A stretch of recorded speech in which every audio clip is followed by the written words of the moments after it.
Hello friends, நம்ம favourite சீரியல்ல அடுத்து என்ன சுவாரஸ்யமா நடக்குதுன்னு பாத்தீங்கன்னா, மல்லி இருந்துகிட்டு எப்படியாச்சும் வேலைக்கு போயே ஆகணும், அப்பதான் இந்த வீட்டுல வந்து நமக்கு மரியாதை கிடைக்கும். ஏன்னா ஒவ்வொரு ரூபாய்க்கும் ஒவ்வொரு பைசாக்கும் நம்ம கிட்ட கணக்கு கேட்கறாங்க.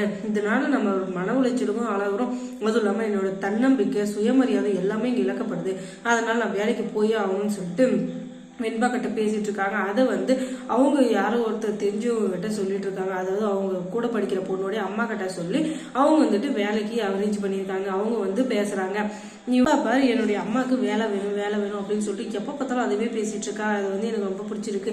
ஒரு குழந்தை வந்து அவங்க அம்மா முன்னேறதை பாக்குறது, அதுக்கு ஆசைப்படுறது ரொம்பவே ஆச்சரியமா இருக்கு. எனக்கு ரொம்பவே சந்தோஷமா இருக்கு. அதனால நான் என்ன சொல்றேன்னா, நீங்க வந்து நாளைக்கு எங்க எம்டியை பாருங்க, அதுக்கப்புறம் கண்டிப்பா உங்களுக்கு வேலை கிடைக்கும் அப்படின்னு சொல்லிட்டு அவங்க வாக்குறுதி கொடுக்குறாங்க. உடனே மறுநாள் அங்க போய் எப்படியாச்சும் வேலையில ஜாயின் பண்ணும் அப்படின்னு சொல்லிட்டு ஒரு கம்பெனிக்கு போறாங்க. அங்க போய் பார்த்தா அது யாரோட கம்பெனின்னா, அந்த ரஞ்சிதாவும் அந்த ராஜேஸ்வரி இருக்கிற அவங்களுடைய சொந்த கம்பெனி. அங்க போய் தெரியாம மாட்டிக்கிட்டியே. தெரியாம தான் அந்த இடத்துக்கு போனாங்களே தவிர தெரிஞ்சு அந்த இடத்துக்கு போலங்க. அவங்க வந்துகிட்டு எப்படியாச்சும் வேலை கிடைச்சிடணும் அப்படின்னு சொல்லிட்டு தான் போறாங்க.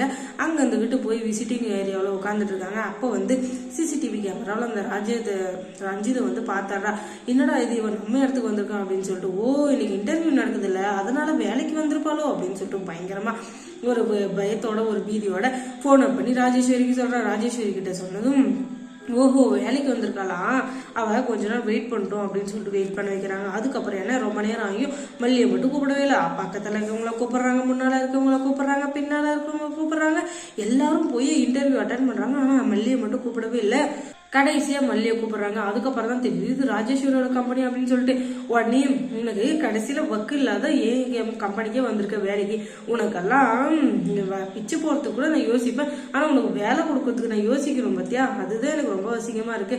உன்ன மாதிரி ஆளுக்கெல்லாம் வேலை கொடுக்கறதுவே நான் கேவலமா நினைக்கிறேன். கண்டிப்பா உனக்கு வேலையில ஒண்ணும் இல்லை, கிளம்பு அப்படின்னு சொல்லிட்டு சொல்ல, நீ இவ்வளவு அசிங்கப்பட்டுட்டல, எண்ணி 30வது நாள் ஏதாச்சும் ஒரு பெரிய கம்பெனில நல்ல வேலையில இதோட அதிகமான சம்பளம் வாங்கி நான் மட்டும் ஒரு கம்பெனில உட்கார என் பேரு மல்லி இல்ல அப்படின்னு சொல்லிட்டு சவால் விட்டு போறாங்க. பாக்கலாண்டி நீ ஒரு ஆளுன்னு உனக்கு வேலை எவன் கொடுக்குறான்னு நானும் பாக்குறேன் அப்படின்னு சொல்லிட்டு கிளம்பிடுறாங்க. அதுக்கப்புறம் என்ன, இங்க இருந்துகிட்டு ஒரு வைராக்கியத்தோட கிளம்புறாங்க. மல்லி கண்டிப்பா வேலை கிடைச்சிரும் அப்படின்ற நம்பிக்கையோட போயிட்டு இருக்காங்க. ஆனா அவங்களுக்கு வேலை கிடைக்குமா கிடைக்காது அப்படின்றத நீங்க தெரிஞ்சுக்கணும்னா முதல்ல நம்ம சேனலை சப்ஸ்கிரைப் பண்ணுங்க. அதோட பக்கத்துல இருக்க அந்த பெல் ஐக்கானையும் கொஞ்சம் கிளிக் பண்ணி விடுங்க. தொடர்ந்து இந்த சேனலுக்கு சப்போர்ட் கொடுங்க. அப்பதான் மல்லி சீரியல்ல அடுத்து என்ன நடந்துச்சுன்னு நீங்க உடம்பு தெரிஞ்சுக்க முடியும். அதுக்கப்புறம் ராஜேஸ்வரி இருந்துகிட்டு, இவ எங்க வேலைக்கு போனாலும் இவ வந்து வேலையில சேரவே இருக்காது. இவ இப்பவே இந்த ஆட்டம் போடுறாளே, இவ வேலைக்கு போயிட்டா நம்ம மதிக்குவான்ற, கண்டிப்பா மதிக்கவே மாட்டா. இவளோட ஆட்டம், ஆணவம், அகம்பாவம் எல்லாமே அதிகமாயிரும். அதுக்கப்புறம் இவளை வந்து கையிலே பிடிக்க முடியாது. அதனால நான் என்ன சொல்றேன்னா, இவளுக்கு ஒரு முட்டுப்புள்ளி வைக்கணும் அப்படின்னு சொல்லிட்டு அவங்க வந்துகிட்டு ஏதாச்சும் ஒரு பிளான் பண்ணலாம் அப்படின்ட்டு பிளான் பண்ணிட்டு இருக்காங்க. ஆனா எதுவுமே அவங்களுக்கு வசமா சிக்கவே இல்லை. ஏன்னா எந்த ஒரு தூண்டிலையும் சிக்காத மீனுன்னா நம்ம மல்லி தான். அவங்க வந்து சுறா மீனுக்கும் மேல அவங்கள வந்து பிடிக்கணும்னா ரொம்ப கஷ்டம். அவங்க நினைச்சது மட்டும் தான் எல்லா இடத்துலயுமே நடக்கும். அதுவும் இல்லாம நல்லவங்களுக்கு எப்பவுமே நல்லது நடக்கும்னு வரல கடவுள், கண்டிப்பா அது நடக்கதான் போகுது. நீங்களும் பார்த்துக்கிட்டே தான் இருக்க போறீங்க. அதுக்கப்புறம் என்ன நினைச்சு நீங்க தெரிஞ்சுக்கணும்னா நம்ம சேனலை சப்ஸ்கிரைப் பண்ணுங்க. தேங்க்ஸ் ஃபார் வாட்சிங்.